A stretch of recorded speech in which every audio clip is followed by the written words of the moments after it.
The NBA Draft is a collection of surefire, can't-miss prospects who are certain to come into their new team and become an immediate impact player. And this year's 2023 draft was quite possibly the most anticipated spectacle of a draft since you know who was available 20 years ago. But that 2003 class did not simply yield us the chosen one. It also included Carmelo Anthony at 3, Chris Bosh at 4, and Dwayne Wade at 5. If only Cleveland could have just drafted all of those players at once and spared us all a lot of player movement a few years later. Probably the greatest and most top-heavy draft of all was the famed 1984 class that included Michael Jordan at 3 and a player in Hakeem Olajuwon, so great at 1 that you can actually excuse the Rockets for passing on the GOAT.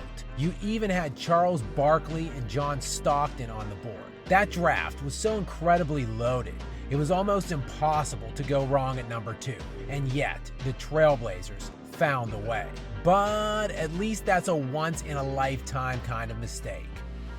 And this 2023 draft boasted a guy who many are calling the greatest prospect in the history of organized American team sports. Victor Wembanyama, the 19-year-old 7'4" Frenchman with an impossible-to-believe 8-foot wingspan that has this guy looking more like a mutant superhero off the pages of some Marvel comic book than the next elite NBA player. But with this kid's character, requisite skill set, and the mentorship he promises to get with the Spurs under the expert tutelage of Greg Popovich. Expert tutelage? What the you been telling them? He certainly smells like a can't-miss prospect. Yeah, because there is such a thing as a can't-miss prospect. And with the history of sterling durability many highly touted big men have exhibited, it is good to know that Wemby has already started working on his feet strength and durability.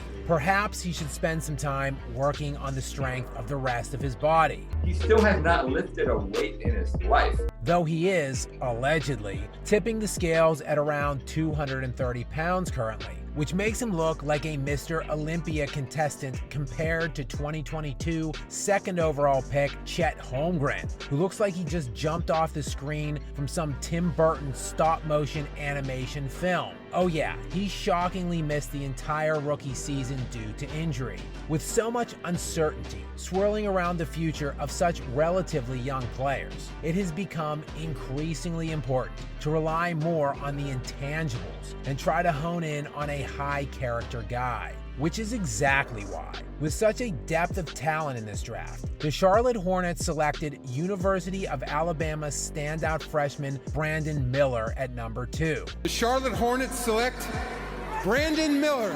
I mean, just listen to his dad in the interview following Charlotte's pick. Great character, and he's gonna bring a lot. Miller, of course, was recently embroiled in controversy surrounding his level of involvement in a fatal shooting near the school's campus in January, though he was able to avoid any criminal charges. He also even managed to avoid any suspension at all from Alabama as the investigations were playing out. And Miller went through player introductions amid the controversy surrounding him with the good old-fashioned weapon pat-down intro.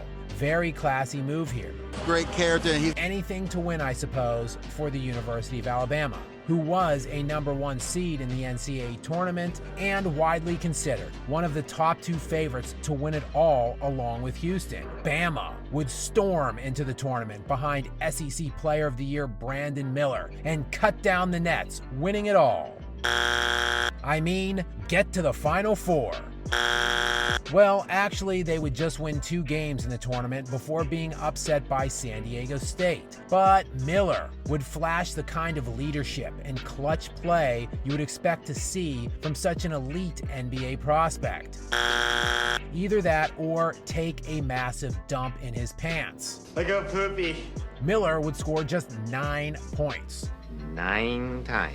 shooting 3 for 19 from the field in their elimination game against San Diego State, en route to shooting just 19% for the entire tournament, which is the lowest in modern history for qualified players, dating back to 1985. It's not a failure. It's not like I think it was a pretty successful season. Made it to Sweet 16.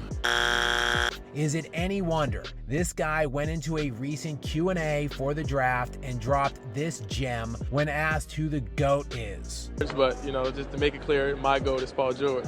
An absolutely breathtaking answer, and actually a good teaching moment for Brandon and all of the other uneducated, ignorant teenagers just like him out there in basketball land. GOAT does not in fact mean your favorite player. Anyway, at least there were a number of sensational fits on the old draft red carpet. Raptors' 13th overall pick Grady Dick was particularly noteworthy. The Toronto Raptors select Grady Dick from the University of Kansas. And finally, there were 2 Kobes drafted in the first round. Kobe Buffkin at 15 by the Hawks, and Kobe Brown at 30 by the LA Clippers. A Kobe to LA in the draft. That sounds like it could be a potential steal, as Kobe Bryant was arguably the greatest draft day steal in NBA history, going off the board at 13 to the Hornets. The Charlotte Hornets select Kobe Bryant. But we have seen a number of other absurd value picks, especially as of late, with the 2 best current players in the world, as we saw Giannis Antetokounmpo go at 15 overall in his draft, and reigning NBA Finals MVP Nikola Jokic not being selected until the 41st pick in his. But with the extravaganza that has become the NBA draft finally behind us, perhaps it's time to get back to some actual basketball.